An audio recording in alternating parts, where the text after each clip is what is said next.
Ceci est un livre audio autogénéré par Google. Collection dossiers sciences humaines et sociales. Dirigée par Isabelle Garabio-Moussaoui. Cette collection souhaite donner la parole aux étudiants et jeunes chercheurs, et leur fournir un espace et un accompagnement dans un projet de publication, individuel, série Première Recherche, ou collectif, série RESEO, Consommation et Société et hors série. Son ambition est de fournir un panorama de la recherche en sciences humaines et sociales aujourd'hui, et l'idée de ce qu'elle sera demain, et d'être l'expression de ce qui est en train d'émerger en France et à l'étranger. Les publications des travaux d'enquête des étudiants et des jeunes chercheurs, à partir des résultats condensés de leur master, de leur thèse ou de leur recherche professionnelle, sont réunies autour d'un thème commun. La coordination peut se faire à l'initiative d'un enseignant, d'un étudiant ou d'un jeune chercheur. Chaque dossier regroupe une dizaine de communications, présentées par le ou les coordinateurs dans une introduction de synthèse. La collection dossiers sciences humaines et sociales a été créée par Dominique Desjeux et Sophie Taponnier en 1990. Dernière parution. Le long B. Vérité c'est dire, Communication et sphère privée 2010. Dessageant S. Ossaren Ramos E. dire, Immigration et identité nationale. Une altérité revisitée, 2009. Gorgeon C. Laudier y dire, Territoire et identité en mutation 2009. Clochard F. Rochia Vincent S. dire, Automobilité et altermobilité, quel changement, 2008. RESEO dire, Changement technique, changement social 2007. Ossaren Jarvin Monsieur dire, C'est ma ville. De l'appropriation et du détournement de l'espace urbain, 2005. Ferrando Ipuch J. Giamporcaro Sonière S. dire, Pour une autre consommation. Sens et émergence d'une consommation politique, 2005. Diasioen dire, Au palais de Dame Tartine. Regards européens sur la consommation infantile, 2004. Présentation des auteurs. Sandrine Barret est maître de conférences au département de sociologie-ethnologie de l'Université Toulouse 2 et membre du CERTOP, UMR-CNRS 5044. Après avoir étudié le travail marchand dans la grande distribution, marketing, merchandising, tarification, fidélisation, elle s'intéresse au processus de valorisation de la qualité environnementale sur les marchés, sur des terrains diversifiés, pisciculture, viniviticulture, grande distribution.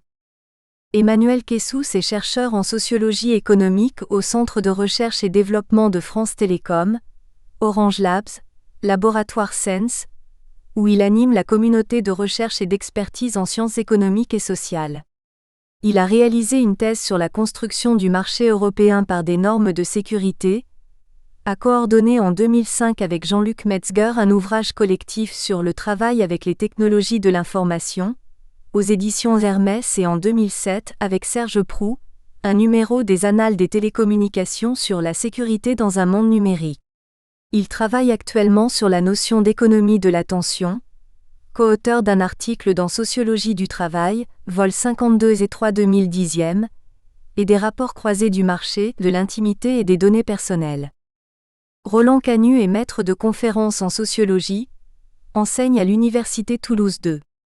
Membre du Centre d'études et de recherche Travail-Organisation, Pouvoir, CERTOP, il mène des recherches en sociologie du marché et s'intéresse notamment à l'implication de dispositifs marchands tels que les publicités dans l'ajustement de l'offre et de la demande. F. Chiapello est professeur à HEC Paris, membre du GREGHEC, UMR-CNRS 2959.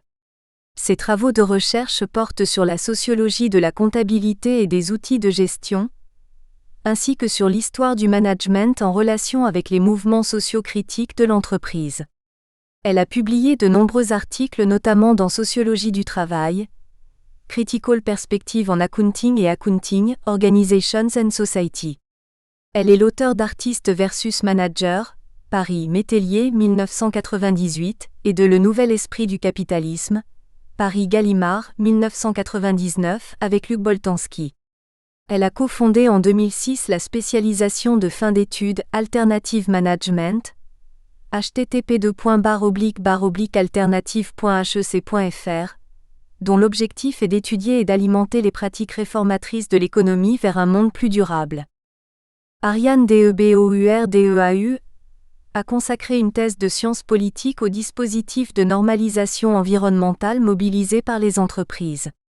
Ses recherches actuelles, conduites au Centre de sociologie de l'innovation, MINParisTech, portent sur l'énergie solaire photovoltaïque et les réseaux électriques intelligents, à la croisée de la sociologie de l'innovation et de la science politique. Isabelle Garabuaumousssaoui, docteur en anthropologie sociale, est ingénieure-chercheur à EDF R&D, où elle analyse les pratiques énergétiques des ménages européens. Elle est chargée de cours vacataires dans une école d'ingénieurs et responsable du réseau thématique Sociologie de la consommation et des usages à l'AFS. Elle a récemment coordonné un numéro de Sociologie pratique, La consommation, tout contre la société ? Numéro 20, avril 2010, et co-auteur d'un Que sais-je ? Sur la recherche appliquée en sciences sociales, les méthodes qualitatives, PUF 2009, avec S. Alamy et Dédé Jeux, et a rédigé plusieurs articles sur ses recherches sur l'énergie.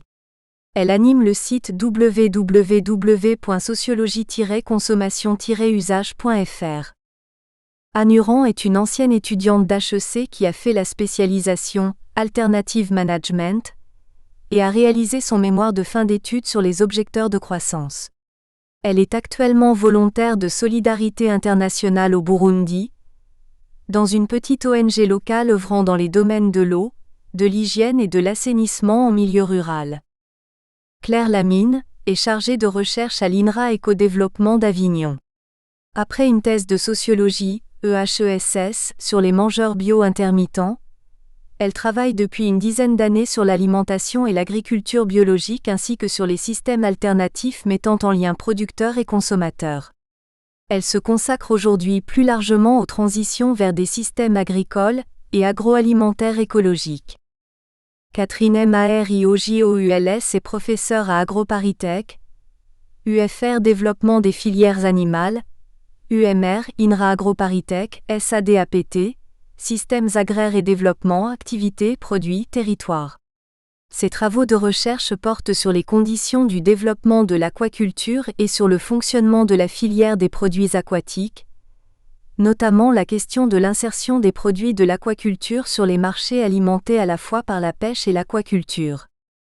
Élodie Pucheux est attachée de recherche en sociologie au SEM.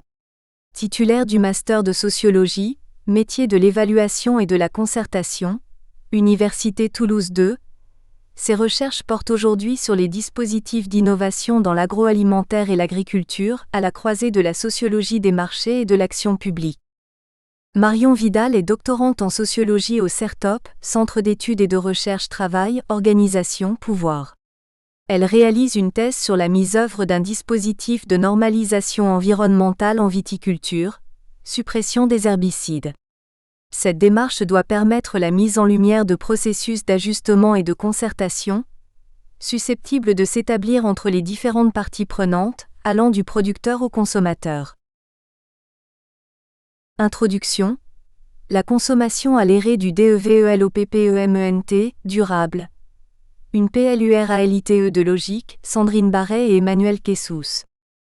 Consommer et protéger l'environnement. Voilà deux logiques longuement présentées comme antagonistes. La critique, depuis la fin des années 1960, dénonçait la consommation comme conduisant à une société de l'éphémère et du superflu qui au mieux alimenterait une croissance nécessaire au plein emploi, au pire contribuerait, par un renouvellement accéléré des produits pour des raisons mercantiles, à épuiser les ressources d'une planète dont le stock est fini. Le concept de développement durable, défini dans le rapport Brundtland en 1987 comme le niveau de développement permettant de répondre aux besoins des populations sans réduire les capacités des générations futures de subvenir aux leurs, vise à rendre compatibles croissance et préservation-renouvellement des ressources naturelles. Il constitue un compromis entre les dimensions sociales, écologiques et économiques de la production et de la consommation. L'une des solutions préconisées par l'action publique pour frayer ce compromis est de s'appuyer sur des marchés régulés. Si cette solution n'est pas nouvelle lorsque l'on resitue historiquement les mouvements de consommateurs, Chessel et Cauchois, 2004, Dubuisson 2009. Elle apparaît aujourd'hui diversement outillée en termes de dispositifs de jugement, comme le notait déjà Stéphanie Giamporcaro-Saunière il y a 6 ans. Giamporcaro-Saunière, 2005, page 21. La traduction des contraintes environnementales en labels, certifications et équivalent carbone met en effet en place ces équipements qui permettent aux citoyens consommateurs de mobiliser leurs compétences indigènes et d'effectuer des arbitrages entre des produits et des services en fonction de leur impact supposé sur l'environnement. Avec les équivalents carbone, les acteurs disposent d'une seconde monnaie avec laquelle ils peuvent faire des calculs coûts-bénéfices dont le résultat peut s'avérer fort différent d'un raisonnement purement pécuniaire. Toujours en suivant les outils de l'économiste, il est possible de corriger les plans globaux de consommation par des ajustements fins reposant sur des incitations financières. Avec la logique des équivalents carbone, le marché dans ce domaine comme dans d'autres montrerait sa suprématie concernant l'efficacité de la régulation des pratiques. L'action publique, conseillée en cela par des experts issus des sciences économiques et de gestion, semble avoir trouvé l'outil miracle permettant de concilier les intérêts des consommateurs d'aujourd'hui et ceux de demain. La représentation du consommateur comme un être autonomisé défendant ses intérêts permet d'accepter cette extension du calcul à des domaines, le social et l'écologie, où pourtant le sens commun nous laisse à penser que d'autres logiques d'action interviennent. Tout cela ne serait finalement qu'un problème de comptabilité. Lorsqu'on y regarde de près, les choses sont bien évidemment plus complexes. La première des objections à l'approche précédente est interne au raisonnement marchand. Même en restant dans une logique de traduction marchande des contraintes écologiques, les incitations financières peuvent engendrer des effets externes, pour reprendre les termes des économistes, dont les conséquences ne sont pas toujours évidentes à mesurer.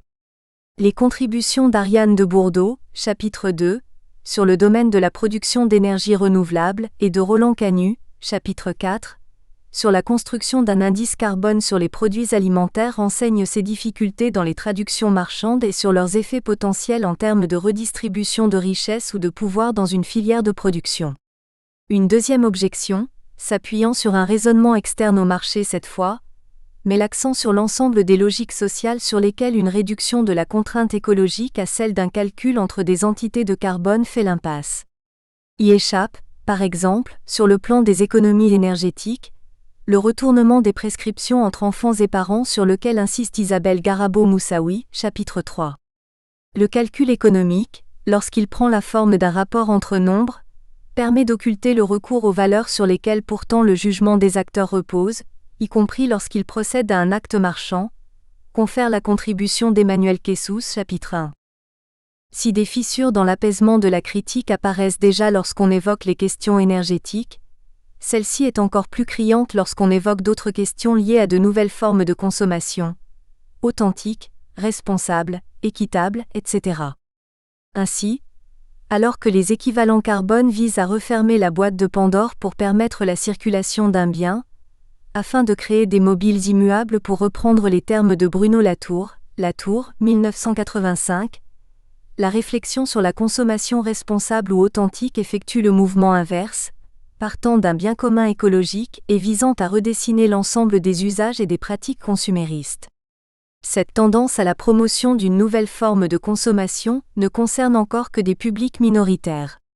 Elle porte sur la mise en œuvre de systèmes d'échange et de production alternatifs à la production extensive, comme les AMAP, confère la contribution de Claire Lamine, chapitre 6. Elle se prolonge avec une remise en cause de l'idéal de croissance économique en opérant un détachement avec l'idée de consommation proprement dite, confère la contribution d'Ève Chiapello et Anne Uran, chapitre 5.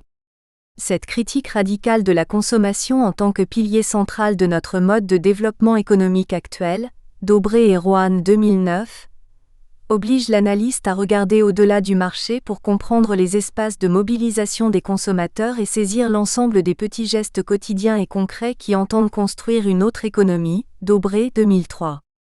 D'autres justifications de pratiques sont plus complexes comme celles qui revendiquent une consommation locale, sous couvert d'un meilleur bilan énergétique, et peuvent dissimuler des critiques protectionnistes, domestiques ou industrielles, confère l'article de Marion Vidal, chapitre 7.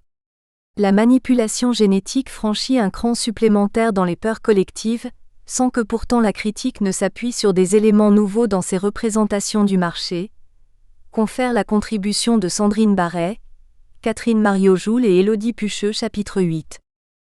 Ce livre explore ces deux directions et entend pointer différentes constructions existantes entre une critique radicale et une instrumentalisation par les acteurs de l'offre, Ferrando y Pucci 2005. L'ensemble des contributions donne à voir une pluralité et une hétérogénéité de compromis, réalisés par l'action publique, les acteurs de l'offre et les consommateurs.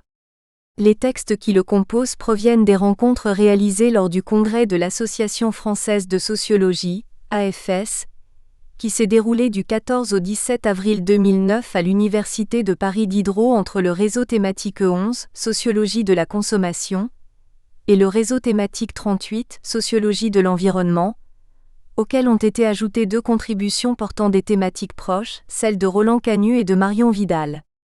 Les textes ont été retravaillés après le congrès. Tension entre consommation et réduction des dépenses énergétiques. La contribution d'Emmanuel Kessous ouvre la première partie en interrogeant trois notions centrales, lorsque l'on aborde les rapports entre la consommation et les tentatives de réduction des dépenses énergétiques. La conception de la responsabilité qui sous-tend la gouvernance environnementale, les jugements moraux pouvant y afférer, et enfin la tension énergétique. L'auteur montre qu'avec les écotiques, Green IT, et les traces énergétiques se développe une conception de la responsabilité qui ne repose ni sur une vision substantielle du processus de décision, logique prudentielle incarnée par une personne moralement avisée et responsable de ses actes, ni sur une logique assurantielle, prise en charge collective d'un risque objectif, mais plutôt sur un processus réflexif reconnaissant une capacité de traitement limitée de l'information par les individus appuyant sur une acception limitée de la rationalité.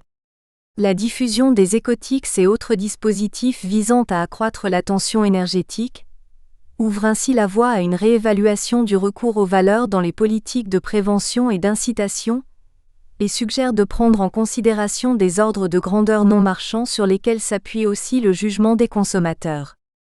Ce constat d'une nécessité de réouverture des arrangements des possibles est partagé par Ariane de Bourdeau, qui, dans la seconde contribution de cette première partie, explore les ressorts de la domestication du photovoltaïque, notion qui rend compte à la fois de l'apprivoisement par les consommateurs, habilitation du consommateur à lutter contre le changement climatique, et à l'intégration physique du photovoltaïque aux habitats. Pour éprouver la concrétisation du solaire, l'analyse rend compte des modes de politisation, d'économisation, economisation, et de mise en marché, marketisation du photovoltaïque.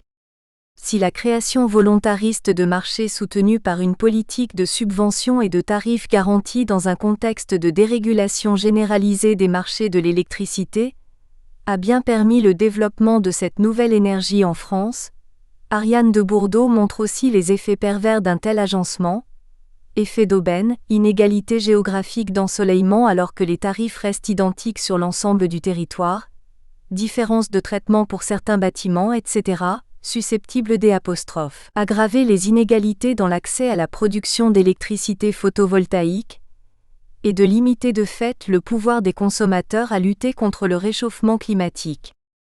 Cette question du pouvoir des consommateurs est clairement posée dans la contribution d'Isabelle Garabio-Moussaoui sur l'attention familiale aux dépenses énergétiques dans la sphère domestique.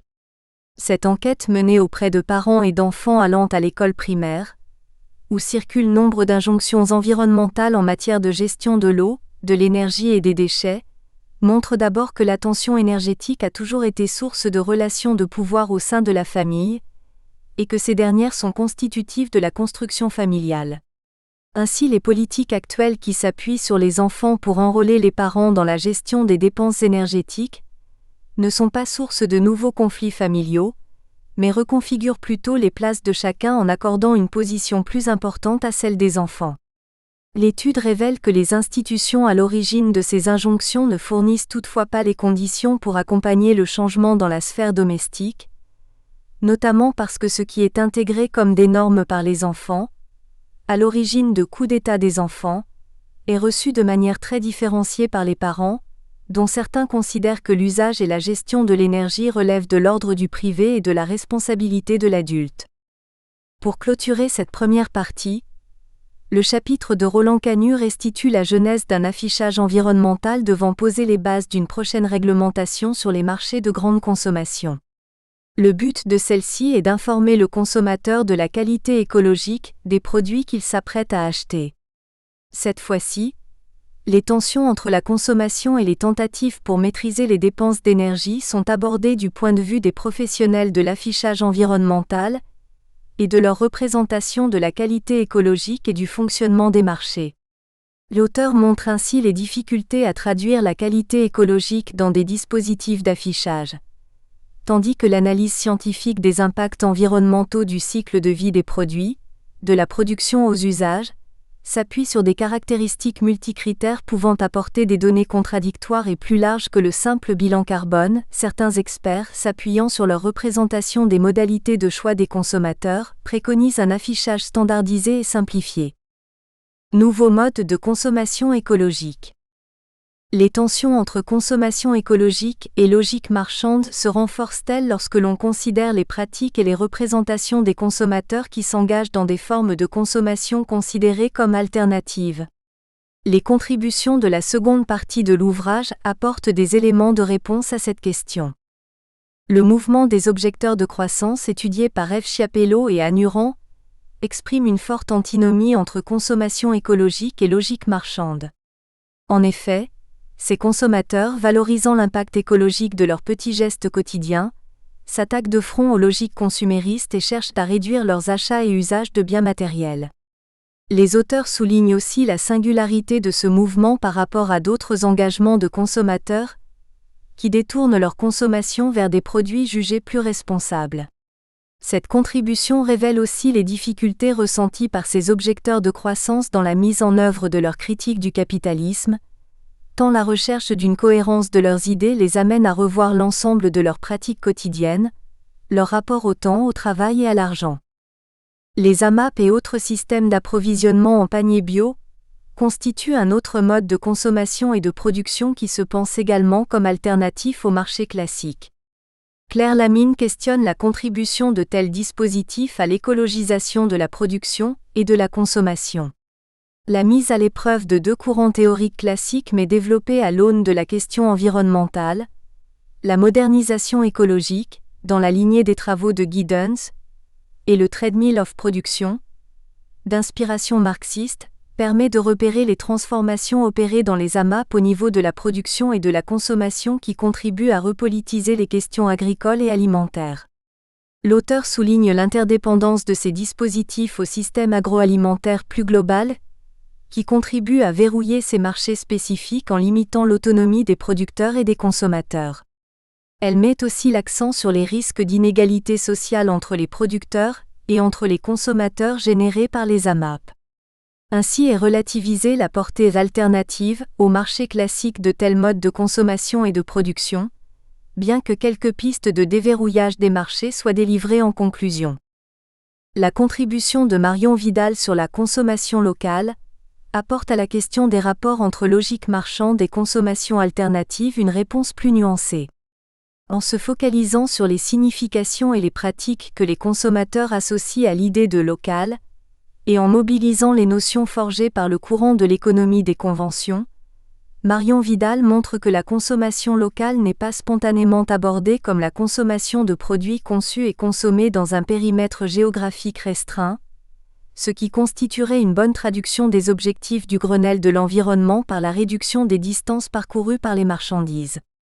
Au contraire, la consommation locale est mise en œuvre à travers des compromis entre des ordres de grandeur distincts, s'appuyant sur la cité domestique mais parfois aussi industrielle. L'analyse fait ainsi émerger trois régimes d'action de la consommation locale et souligne la prégnance de l'économie de la proximité relationnelle dans les représentations et les pratiques associées au local dans le projet économique et social au service de la protection de l'environnement. L'ouvrage se conclut enfin sur la contribution de Sandrine Barret, Élodie Pucheux et Catherine Mariojoule concernant l'étude des opérations critiques de consommateurs vis-à-vis de l'arrivée potentielle de poissons transgéniques sur les marchés. Les auteurs montrent que les appuis de la critique du marché ne sont pas nouveaux, mais font l'objet d'une récupération d'éléments empruntés à d'autres domaines d'expérience, cas des OGM végétaux, élevage conventionnel. L'analyse des arguments et des capacités des consommateurs a éprouvé une réalité faiblement perceptible au moment de l'enquête, met aussi en évidence comment les consommateurs tentent de rendre cohérents leurs arguments, en instaurant des modes d'existence de la nature et du marché, pluriels mais en nombre limité. Référence. Chessel Monsieur E. et Cauchois, 2004. Autour de la consommation engagée, enjeux historiques et politiques. In Marché et politique. Autour de la consommation engagée. Sciences de la société numéro 62, pp 3-14. Dobré Monsieur et Rouanès, dire, 2009. Consommer autrement. La réforme écologique des modes de vie. L'Harmattan, Paris. Dobré Monsieur 2003. L'écologie au quotidien. Éléments pour une théorie sociologique de la résistance ordinaire. L'Harmattan. Collection Sociologie et Environnement, Paris. Dubuisson-Kelly 2009. La consommation engagée. Les presses de Sciences Po, Paris. Ferrando Ipucci 2005. Conclusion. In Ferrando Ipucci et Gianporcaro Saunière, ed. Pour une autre consommation. Sens et émergence d'une consommation politique. Dossier Sciences humaines et sociales L'Harmattan, Paris, pp. 231 à 246. Gianporcaro Saunière 2005. Introduction générale. Consommation politique, objet en voie de construction sociologique. In Ferrando Ipucci et Gianporcaro Saunière, ed. Pour une autre consommation. Sens et émergence d'une consommation politique. Dossier Sciences humaines et sociales L'Harmattan, Paris, pp. 17 à 26. Latourbé, 1985. Les vues de l'esprit. Une introduction à l'anthropologie des sciences et des techniques. Culture technique, numéro spécial numéro 14, pp. 5 à 29. Première partie. REDUIRE les DEPENSESENERGETIQUES. Chapitre 1. PRETER attention à l'environnement. Engagement moral et REFLEXIVITE des traces, ENERGETIQUES1, Emmanuel Kessous. Les politiques publiques en matière environnementale visent en premier lieu à inciter les entreprises à réduire leurs émissions de carbone de manière à atteindre les objectifs définis à Kyoto, et en second lieu, à sensibiliser les citoyens sur leurs pratiques de consommation afin qu'ils y intègrent la dimension écologique. Apprendre à se laver les dents sans faire couler l'eau du robinet ou à éteindre les équipements en veille a sans doute moins d'impact direct sur l'environnement que sur les représentations des individus, les sensibilisant sur la rareté des ressources environnementales et la nécessité de les gérer efficacement dans le souci de la durée. Le Grenelle de l'environnement et les négociations de Copenhague ont contribué à placer la question écologique au cœur des débats médiatiques. Cela n'a pas été sans influence sur les pratiques consuméristes, en témoignent les enseignes de distribution qui, les unes après les autres, se sont mises à investir ce créneau.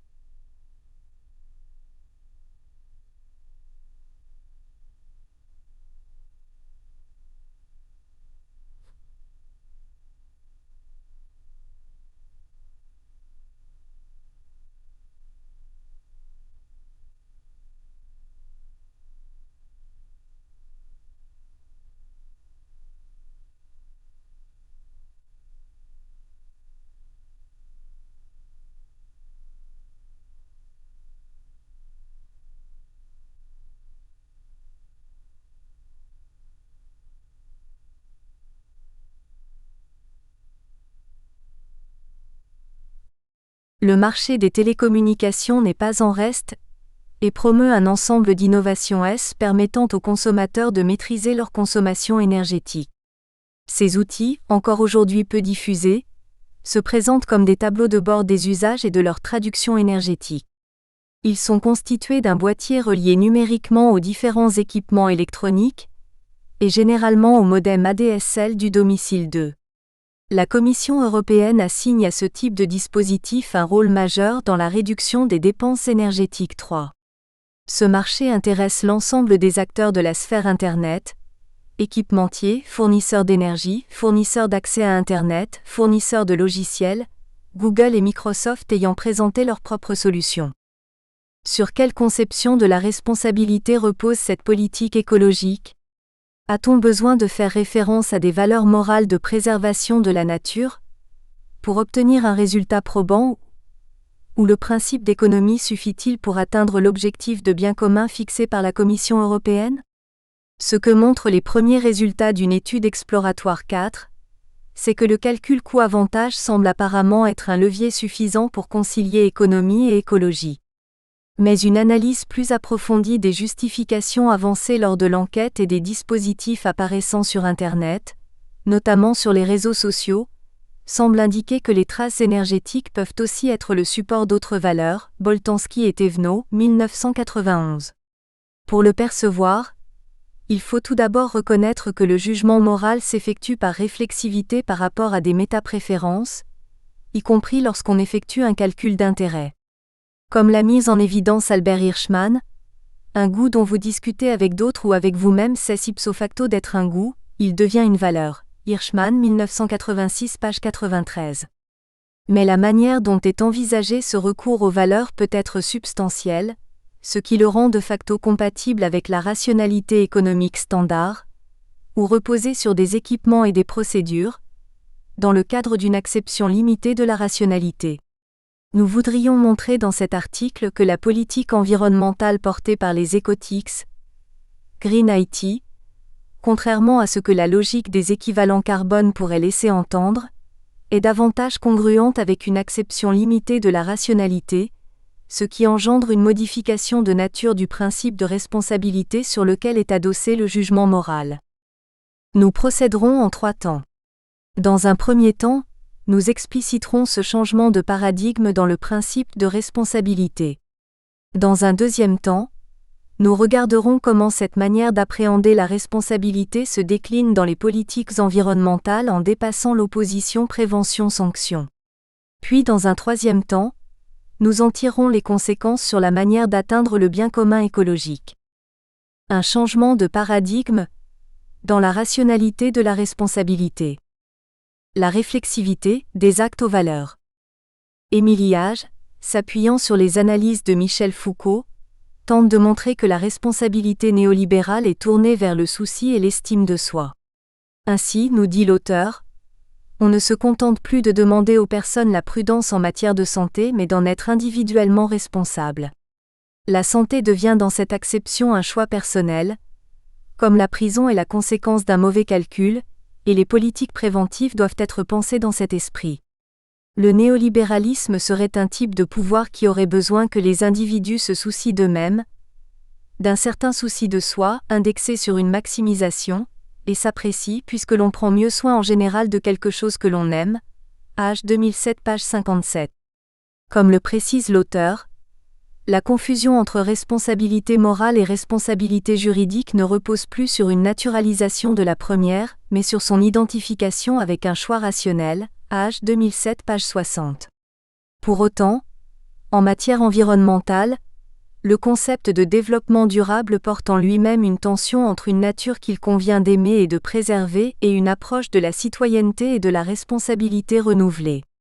Il convient notamment de prendre en compte dans la consommation le bien-être des générations futures, ce qui peut difficilement se réduire, sauf sous une forme narcissique, à une focalisation sur l'estime de soi. Mais le problème que pointe Hage, à travers sa critique du principe de maximisation, c'est la confusion du niveau des valeurs avec celui des intérêts personnels qui revient à vider l'action humaine de tout sens moral. Pour le comprendre, il nous faut tout d'abord revenir sur la distinction proposée par John C. Harsanyi entre les préférences éthiques, celles qui expriment ce que l'individu préférerait en fonction de considérations sociales, et les préférences subjectives, celles qu'il préfère d'un point de vue personnel, Harsanyi 1955. Amartya Sen propose de rattacher les premières à la compassion, et les secondes à l'engagement 5. Vous faites preuve de compassion lorsque le souci d'autrui influe directement sur votre bien-être, Sen 2002, page 97. Tandis que l'engagement suppose bien dans un sens très réel, un choix contraire aux préférences, ce qui anéantit l'hypothèse fondamentale selon laquelle une option choisie doit être meilleure, ou du moins tout aussi bonne que les autres pour la personne qui l'a choisie. Ibidem, page 99. Comme il l'exprime, la question est plus difficile, lorsqu'il se trouve que le choix de la personne coïncide avec la maximisation du bien-être personnel qu'elle escompte, mais que cette maximisation n'est pas la raison de son choix. Ibidem, page 98. Si cette distinction entre les deux modalités d'action est éclairante, c'est encore la reformulation du problème par Hirschman qui nous permet le mieux de sortir du dilemme entre les préférences sociales et les préférences personnelles. Hirschman revient sur la distinction entre les préférences de premier ordre, celles dont s'occupe la théorie économique, et les métapréférences, celles dont découlent les valeurs. Les métapréférences révèlent une capacité des humains, inégalement répartie, à prendre du recul avec leurs goûts supposés, à se demander s'ils ont vraiment besoin de ces besoins et s'ils préfèrent ces préférences. Hirschman, 1986, page 91. Hirschman analyse également des situations où les individus effectuent des choix contraires à leurs métapréférences, exprimant ainsi des sentiments de dégoût, de regret ou de culpabilité. Ne pas distinguer les métapréférences des préférences personnelles, comme le fait la théorie du choix rationnel, revient à rabattre le niveau des goûts, la préférence passagère entre les pommes et les poires, sur celui des valeurs. Le refus de la discrimination ou sur un autre registre, l'enrichissement par le travail, ce qui élude la question du sens moral et de l'orientation possible de l'action vers le bien commun. Comme l'exprime Hirschman, celui qui n'a pas de métapréférence agit sans préméditation, sous la seule impulsion de ses passions. Il constitue, selon l'expression de Sen, un idiot rationnel.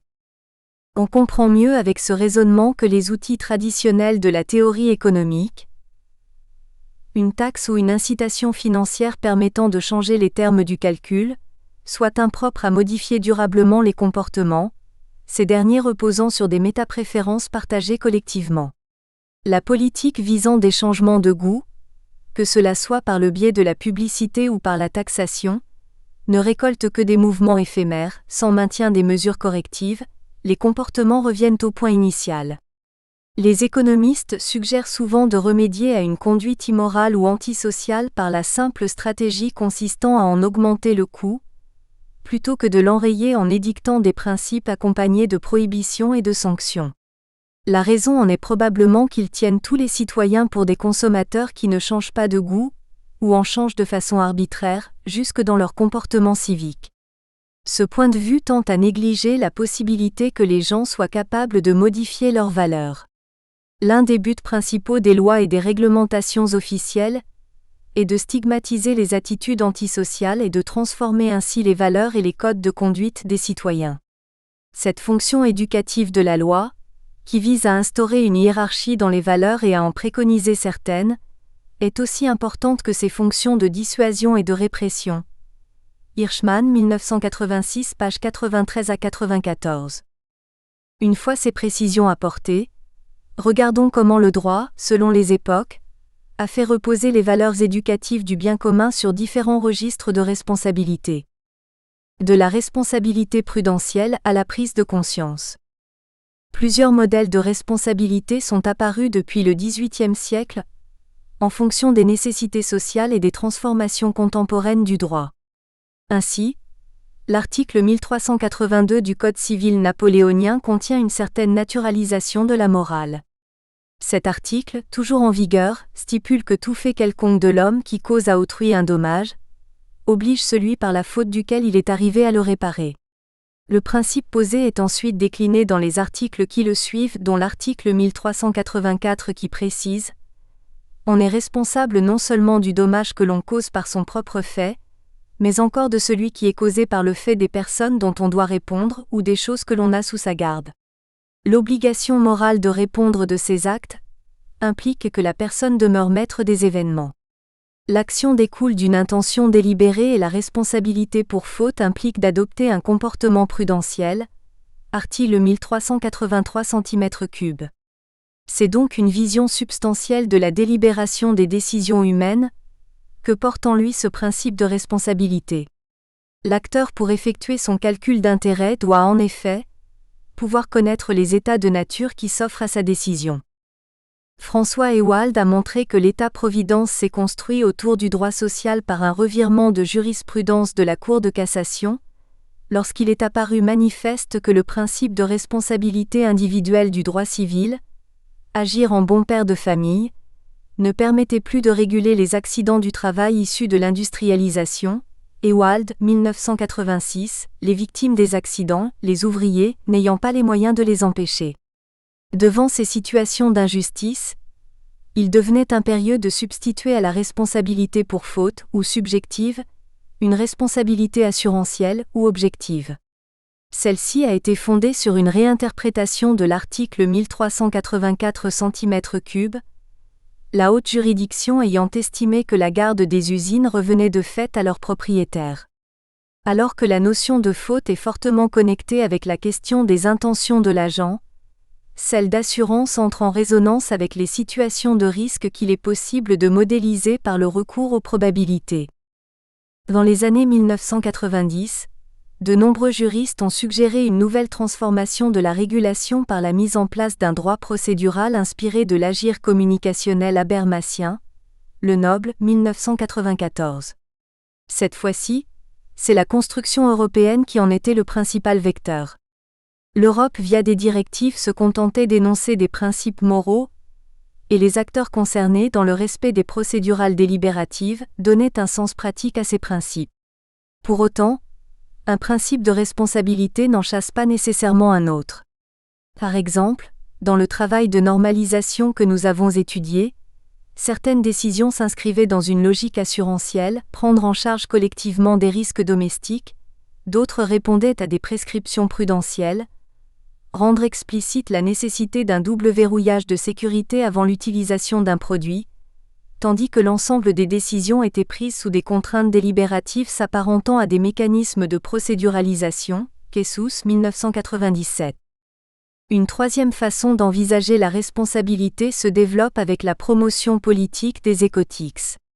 Cette fois-ci, ce n'est pas la prudence intrinsèque d'un homme moralement. Nous espérons que vous avez apprécié cet aperçu. Pour continuer à écouter ce livre audio sur Google Play Livres, utilisez le lien dans la description de la vidéo.